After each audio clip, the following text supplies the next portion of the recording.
तो आज हम लोग स्टार्ट करेंगे एक नया चैप्टर। दूसरा चैप्टर है आप लोग का पढ़ना सॉल्यूशन। चलिए हेडिंग बनाइए सॉल्यूशन। विलियन,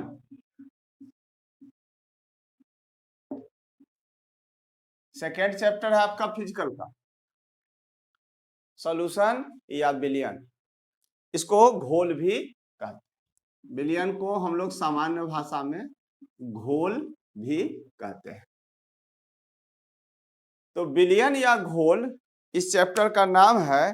अब हम लोग को कंसेप्ट एक बनाना है कि विलियन कहेंगे किसको।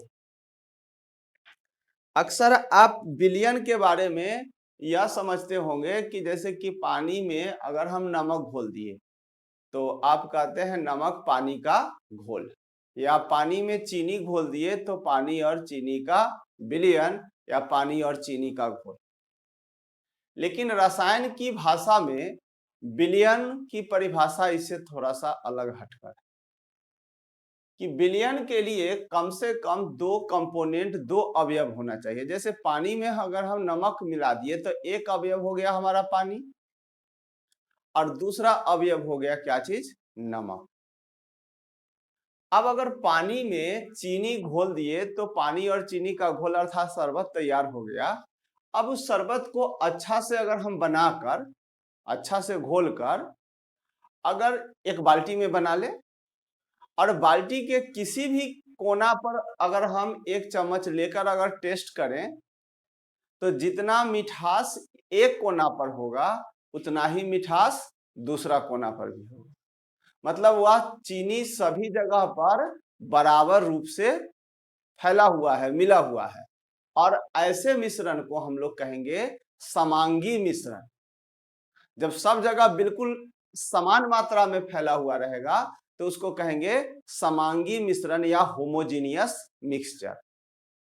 लेकिन अगर सभी जगहों पे बराबर रूप से नहीं मिला हुआ रहेगा तो उसको हम लोग क्या कहेंगे, विसमांगी मिश्रण या हेट्रोजीनियस विलियन, हेट्रोजीनियस सॉल्यूशन कहेंगे। जैसे अगर बालू में नमक हम मिला दें तो बालू और नमक सब जगह एक तरह से मिल जाएगा, यह कोई जरूरी नहीं है, तो इसको हम लोग कहेंगे हेट्रोजीनियस। लेकिन जब बराबर रूप से मिला हुआ हो तो उसको हम लोग क्या कहेंगे, होमोजीनियस। तो विलियन जब भी रहेगा, घोल जब भी बना होगा तो वह क्या होगा, होमोजीनियस होगा। ये पहला शर्त है, घोल बनने का पहला शर्त है कि घोल कैसा होना चाहिए, तो होमोजीनियस होना चाहिए। अब दूसरा, अगर हम पानी को पानी में मिला दें तो यह तो विलियन नहीं होगा, क्योंकि उसमें पानी में पानी मिलाए तो कितना कंपोनेंट हुआ, एक ही कंपोनेंट हो गया। तो एक ही कंपोनेंट अगर इसमें हो गया तो वह विलियन नहीं होना चाहिए, नहीं होगा। तो विलियन के लिए कम से कम कितना कंपोनेंट होना चाहिए, दो कंपोनेंट होना चाहिए। तो अब आप डिफिनीशन आसानी से लिख सकते हैं कि दो या दो से अधिक पदार्थों के समांगी मिश्रण को, होमोजीनियस मिक्सचर को विलियन कहते हैं या घोल कहते हैं। तो चलिए लिखा जाए सॉल्यूशन का डिफिनीशन।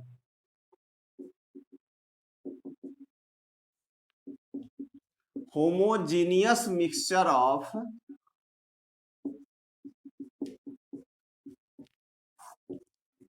टू और मोर देन टू कंपोनेंट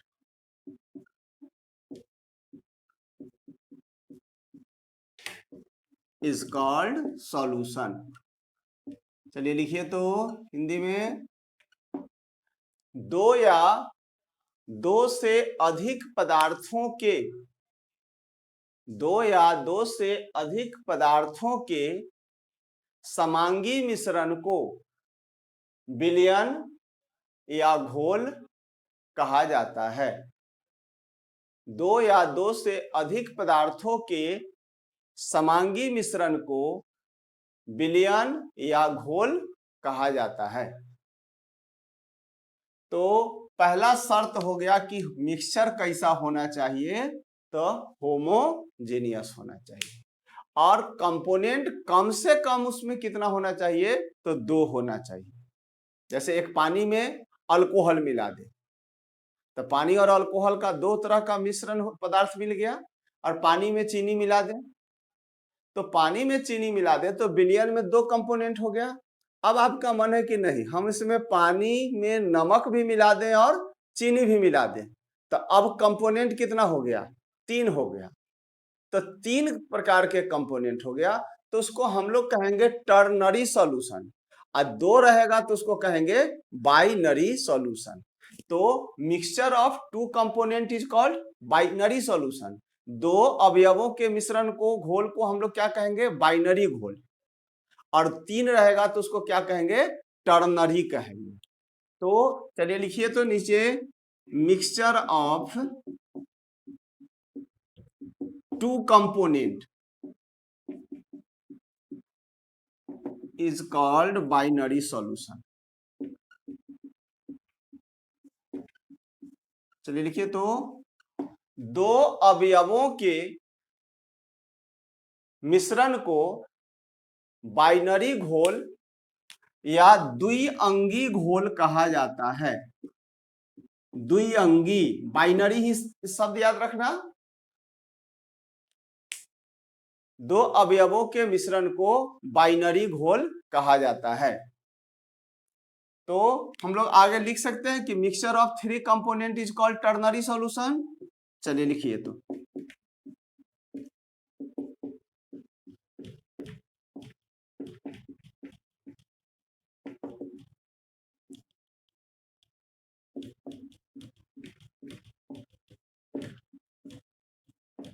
तीन अवयवों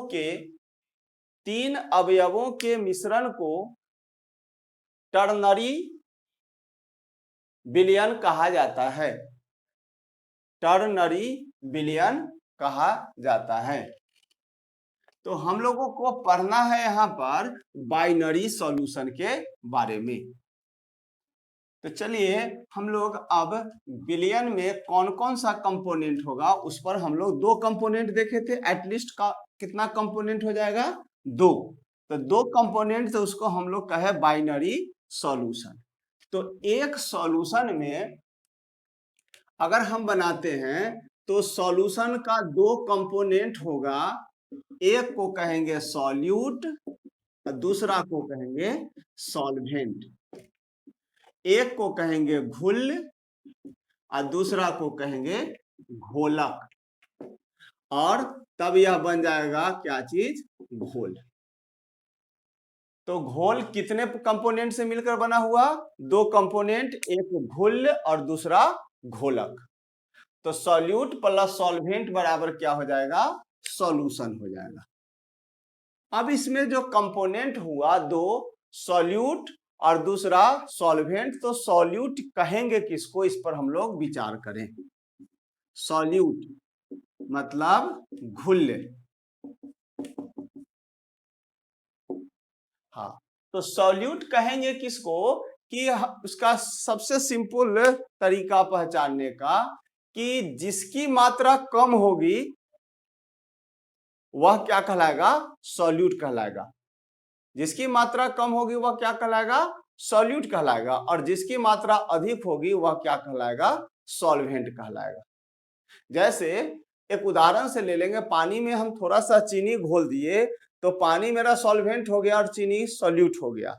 लेकिन चीनी के बोरा पर अगर हम पानी घोल दें, 1 गिलास पानी डाल दें, तो चीनी तो ज्यादा मात्रा में हो गया, अब पानी ही उसमें घुल गया, तो सॉल्यूट वहां पर क्या हो जाएगा, पानी हो जाएगा।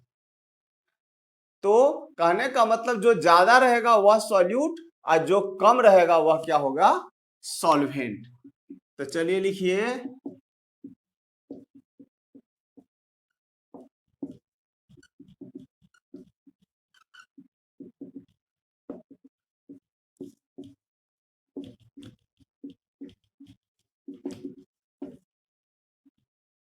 किसी भी घोल का वह अवयव, किसी भी घोल का वह अवयव जो कम मात्रा में, किसी भी घोल का वह अवयव जो कम मात्रा में उपस्थित रहता है, घुल कहलाता है। किसी भी घोल का वह अवयव जो कम मात्रा में उपस्थित रहता है घुल कहलाता है। तो दूसरा हम लोग क्या लिखेंगे? सॉल्वेंट। सॉल्वेंट मतलब घोलक। इसको हम लोग विलायक भी कह सकते हैं, घोलक कहो या विलायक। तो घुल को विलेय भी कहा जाता है, विलेय कहिए तो या घुल कहिए तो दोनों बात एक है। तो सॉल्वेंट को घोलक या विलायक कहेंगे। तो हम लोग सिंपली इसमें लिख सकते हैं कि किसी भी घोल का वह अवयव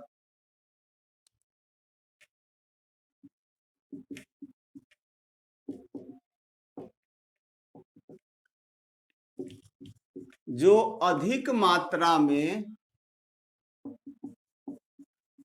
उपस्थित रहता है, अधिक मात्रा में उपस्थित रहता है घोलक कहलाता है। अधिक मात्रा में उपस्थित रहता है घोलक कहलाता है।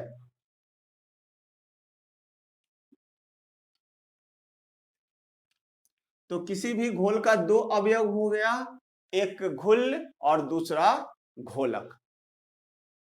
अब हम लोग यहां पर देखें कि घुल और घोलक सामान्य तौर पर हम लोग विलयन के बारे में यह कंसेप्ट रहता है कि एक द्रव है और उसमें कोई ठोस घुला हुआ है। लेकिन रसायन शास्त्र के परिभाषा के अंतर्गत घोल के लिए कोई जरूरी नहीं है कि वह द्रव अवस्था में ही हो, ठोस अवस्था में भी घोल होगा, द्रव अवस्था में भी होगा और गैसीय अवस्था में भी होगा।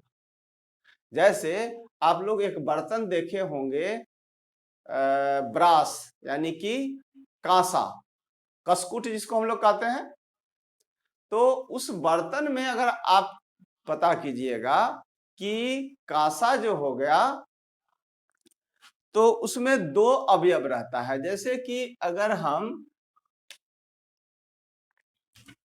एक पहले हम लोग समझ ले तो लिखेंगे तांबा। अब अगर इसमें जस्ता मिला दे, तांबा और जस्ता मिला दे, तो ये जो मिक्सचर होगा इसको हम लोग कहेंगे ब्रास, मतलब पीतल। पीतल का बर्तन सभी आदमी देखे होंगे। और दूसरा Cu इसमें मिला दें एसएन, तो Cu और एसएन मिला दें तो इसको हम लोग कहते हैं ब्रोंज, मतलब कांसा। तो पीतल का बर्तन जो देखेंगे तो पीतल के बर्तन को अगर काट के अगर कहीं से भी हम चेक करें तो सभी जगह पे बराबर आपको तांबा और जस्ता मिलेगा, कहीं पे ज्यादा कहीं पे कम नहीं मिलेगा। कहने का मतलब हुआ कि ये सभी जगह पर बराबर मात्रा में मिले हुए हैं। तो कैसा मिक्सचर हो गया? होमोजीनियस मिक्सचर हो गया। और होमोजीनियस मिक्सचर जब हो गया तो तांबा भी क्या है? सॉलिड। और जस्ता भी क्या है? सॉलिड, ठोस है। लेकिन यह पीतल जो है रसायन की भाषा में पीतल एक विलयन है, घोल है, सॉल्यूशन है। तो solution of solid in solid, माने ठोस में क्या मिला हुआ है? ठोस मिला हुआ है। तो यह भी विलयन है।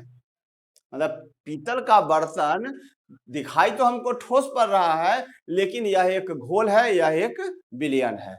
दूसरा, अगर हम पानी में अल्कोहल मिला दें, पानी में अल्कोहल मिला दें तो ये भी द्रव और ये भी द्रव है, यह भी विलयन है। और पानी में अगर हम चीनी मिला दें तो द्रव में क्या मिला दिए?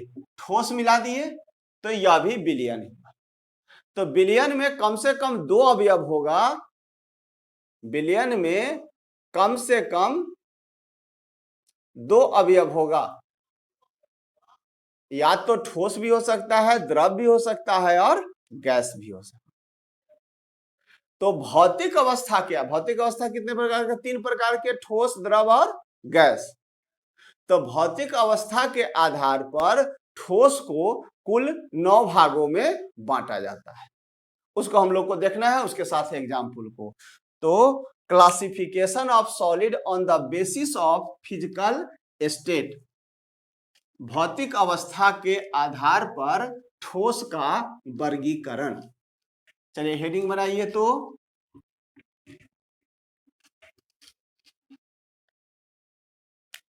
क्लासिफिकेशन ऑफ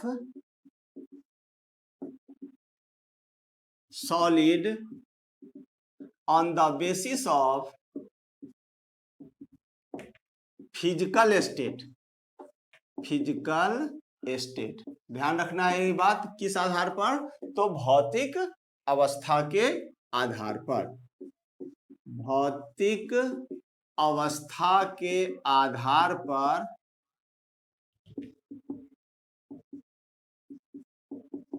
ठोस का वर्गीकरण। चलिए लिखिए तो भौतिक अवस्था के आधार पर ठोस का वर्गीकरण।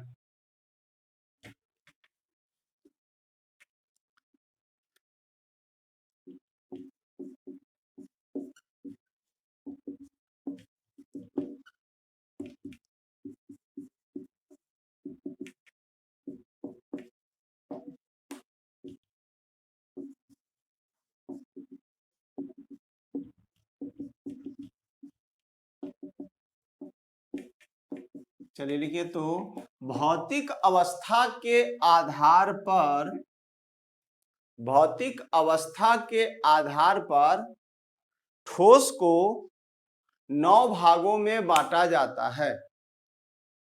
भौतिक अवस्था के आधार पर ठोस को 9 भागों में बांटा जाता है।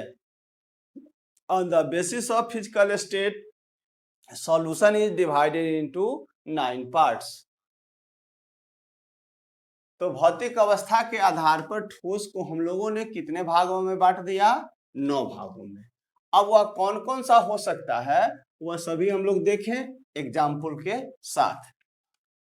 इसके लिए आप एक चार्ट बना ले तो आसान रहेगा, कि जैसे यहाँ पर एक सॉल्यूट होता है, दूसरा सॉल्वेंट होगा, तो सॉल्वेंट जो होगा वह ज्यादा मात्रा में और सॉल्यूट कम मात्रा में। तो हमने 2 तरह की बात यहाँ पर रखा, एक को बना दीजिए सॉल्यूट और दूसरा सॉल्वेंट, मतलब सॉल्वेंट में ही हमको घोलना है, तो ये हो जाएगा क्या चीज, सॉल्यूशन, सॉल्यूट और सॉल्वेंट। और इसका हम लोगों को क्या देखना है, एग्जाम्पल। तो नंबर 1 में चलिए आपको समझ में आ जाना चाहिए कि सॉलिड में हम सॉलिड को घुला सकते हैं, सॉलिड में लिक्विड को भी घुला सकते हैं और सॉलिड में गैस को भी। तो हम लोग यहाँ पर लिखे सॉलिड सॉलिड सॉलिड। अब सॉलिड में किसको घुलाना है, पहले नंबर में सॉलिड को, दूसरा नंबर सॉलिड में किसको घुला दिए, लिक्विड को, और तीसरा सॉलिड में किसको घुलाना है, गैस को।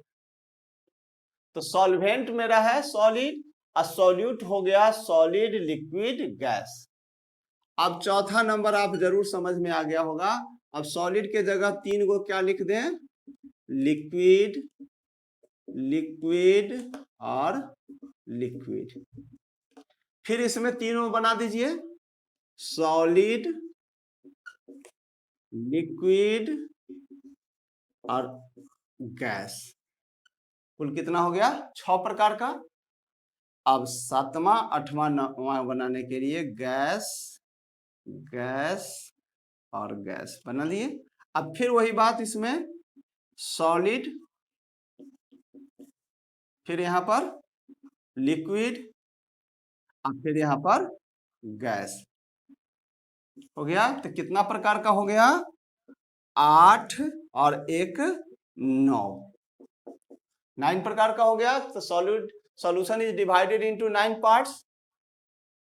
तो सॉलिड इन सॉलिड, सॉलिड में लिक्विड, सॉलिड में गैस, लिक्विड में सॉलिड, लिक्विड में लिक्विड, लिक्विड में गैस, और तीसरा गैस में सॉलिड, गैस में लिक्विड और गैस में गैस। 9 प्रकार का हो गया।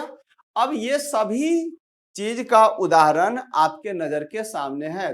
दैनिक जीवन में ये सभी उदाहरण आप देखे हैं। तो अभी तुरंत हम लोग देखें नंबर 1 में सॉलिड है, उसमें किसको घुला देना है? सॉलिड को ही। तो हम लोग ब्रास माने पीतल और ब्रोंज, ब्रोंज हिंदी में इसको तांबा, अब ब्रोंज को कहते हैं कांसा। कांसा को घरेलू रूप में आप देखें, घर में सभी आदमी के घर में बर्तन है, वो कसकुट जिसको कहा जाता है, पूजा पाठ में जो बर्तन का उपयोग होता है कसकुट का, और उससे भी ज्यादा देहाती भाषा में हम लोग बोलते हैं उसको फुलहा बर्तन। फुलहा बर्तन देखे होंगे, वह कांसा का बना हुआ रहता है। और तांबा जो है प्योर पीला ऐसा दिखाई पड़ता है, वह तांबा का बर्तन रहता है। सॉरी, ब्रास मतलब पीतल, सॉरी पीतल। तो पीतल का बर्तन जो देखे हो उसमें तांबा रहता है और जस्ता रहता है। अक्सर जीके में यह पूछा जाता है, इसको वहां पर लिख लो Cu+Zn। अब ब्रोंज क्या चीज का मिश्रण है? तो Cu+Sn। Sn माने टीन, इसका वजन थोड़ा सा ज्यादा होता है। कांसा वाला बर्तन देखोगे तो कुछ ज्यादा वजन का तुमको मिलेगा। चलिए दूसरा नंबर, अब सॉलिड में लिक्विड को घुलाना है।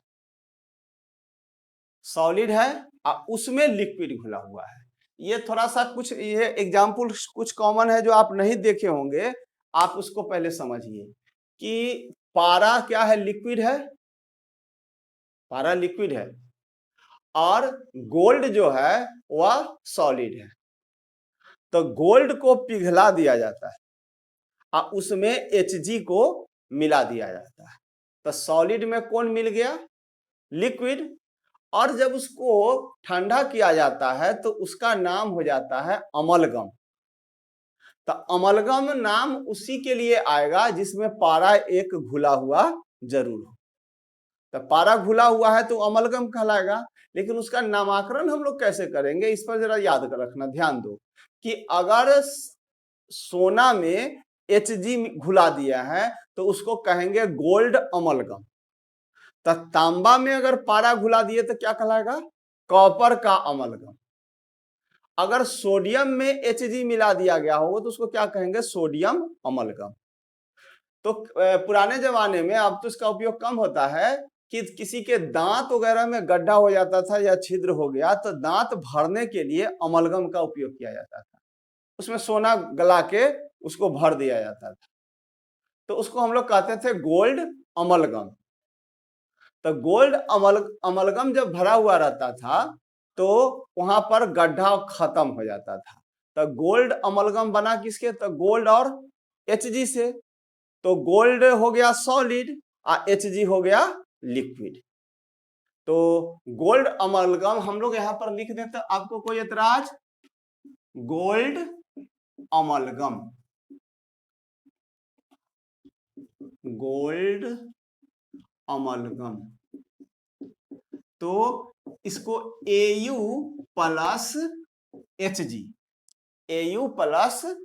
Au+Hg, ठीक है। तो सॉलिड में कौन घोल दिया तुम? लिक्विड। अब उसको दांत के भर दिया जाता था। तो जब आदमी मरता था तो पहले बाल बच्चा दांत तोड़ के निकाल लेता था, इसीलिए अब उसको छोड़ दिया गया है, ठीक है। चलिए, तो गोल्ड अमलगम समझ में आ गया होगा कि गोल्ड और Hg का मिश्रण क्या कहलाया? Gold amalgam. तीसरा नंबर एग्जाम्पल ही इसका मेन है, आप ध्यान में रखना है। सॉलिड में गैस घुलाना है, सॉलिड में गैस। तो गैस का मतलब हम ये भी कुछ खासकर ये रिएक्शन में इसका उपयोग होता है और कैटलिस्ट के रूप में उपयोग होता है। प्लेटिनम का नाम सुना होगा। तो प्लेटिनम एक सॉलिड है और पैलेडियम एक धातु है, Pt के तरह ही Pd, Pt प्लेटिनम हुआ और Pd पैलेडियम हुआ। तो ये सभी ठोस धातु, ये कैटलिस्ट के रूप में उपयोग किया जाता है।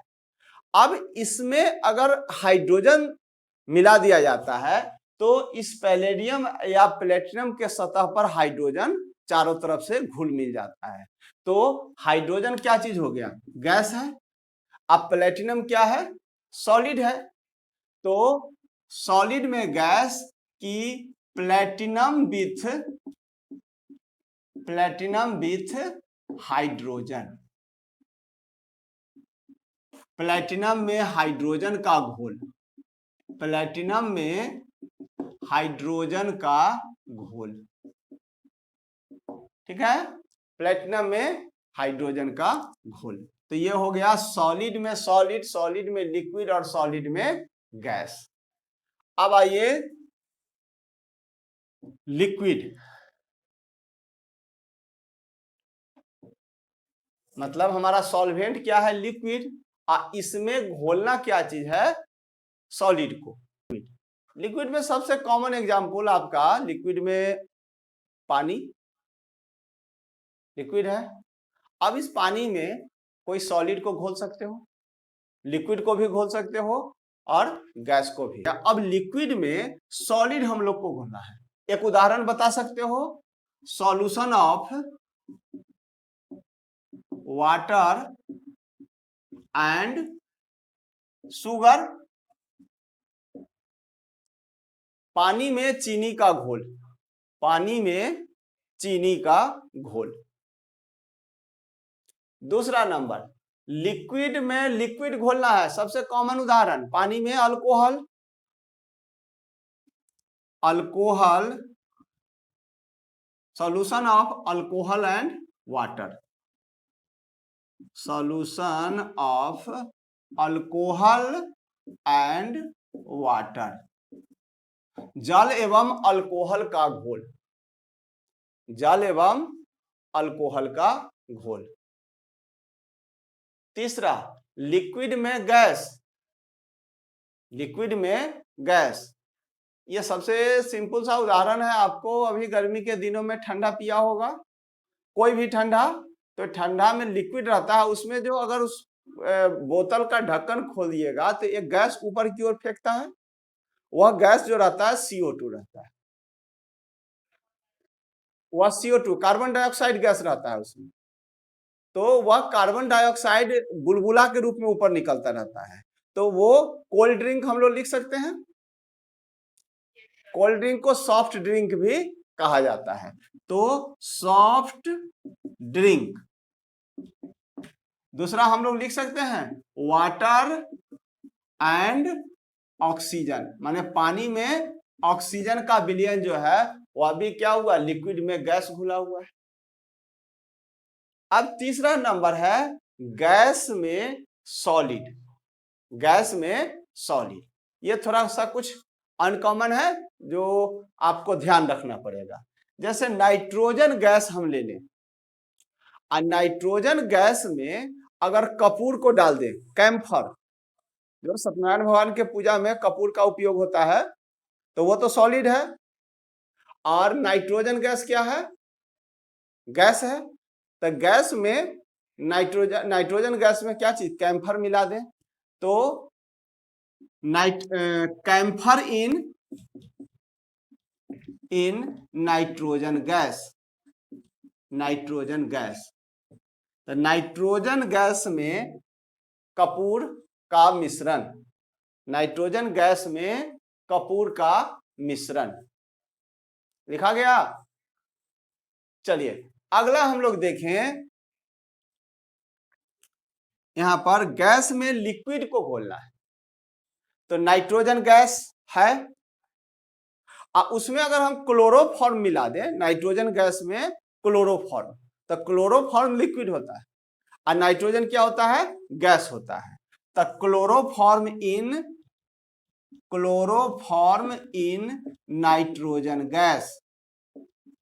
चलिए लिखिए, तो नाइट्रोजन गैस में क्लोरोफॉर्म का विलयन, नाइट्रोजन गैस में क्लोरोफॉर्म का विलयन। और नेक्स्ट एंड लास्ट, गैस में गैस को मिला देना। तो एयर में नाइट्रोजन भी है, ऑक्सीजन भी है, कार्बन डाइऑक्साइड भी है। तो एयर हम लोग लिख दें तो कोई दिक्कत? एयर मतलब हवा, और हवा में कौन है? Mixture of nitrogen mixture of N2O2CO2। ये सभी के सभी गैस एयर में उपस्थित है और ये सभी के सभी क्या है, गैस है। सभी के सभी क्या हो गया, गैस हो गया। तो इस गैस में गैस का मिश्रण क्या हो गया, आपका एक एग्जाम्पल हो गया। तो अब ये सभी देखने के बाद आपको निश्चित तौर पे दिखाई पड़ गया होगा कि भौतिक अवस्था के आधार पर घोल को 9 भागों में बांटा जाता है।